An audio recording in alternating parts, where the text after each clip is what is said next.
Thank you so much for watching our video. Please do not forget to like, comment, share and subscribe to Reality of Islam. ROI की speeches को subscribe करके bell icon पर जरूर click करें। जज़ाकल्लाह।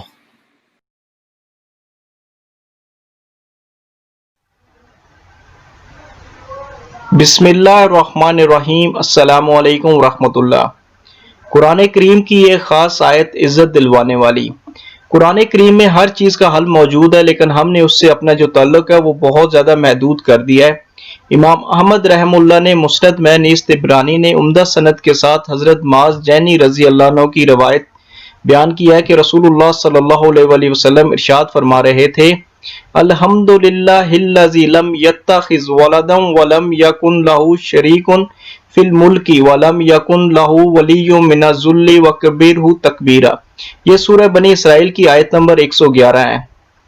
इसका तर्जुमा है, तमाम खूबियां इसी अल्लाह पाक के लिए खास हैं जो ना औलाद रखता है और ना कोई सल्तनत में इसका शरीक है और ना कमजोरी की वजह से इसका कोई मददगार है, और इसकी खूब बड़ाइयां बयान किया कीजिए। बयानुल कुरान से यह तर्जुमा लिया गया है। ये आयत इज़्ज़त कहलाती है। तफसीर मज़री ने इसको बयान किया है।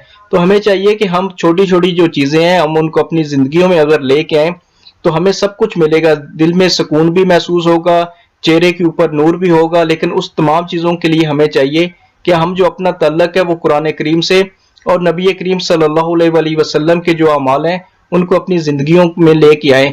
अल्लाह सुब्हानहू व तआला हमें अमल करने की तौफीक अता फरमाए। अस्सलामु अलैकुम रहमतुल्लाह। Thank you so much for watching our video. Please do not forget to like, comment, share and subscribe to Reality of Islam.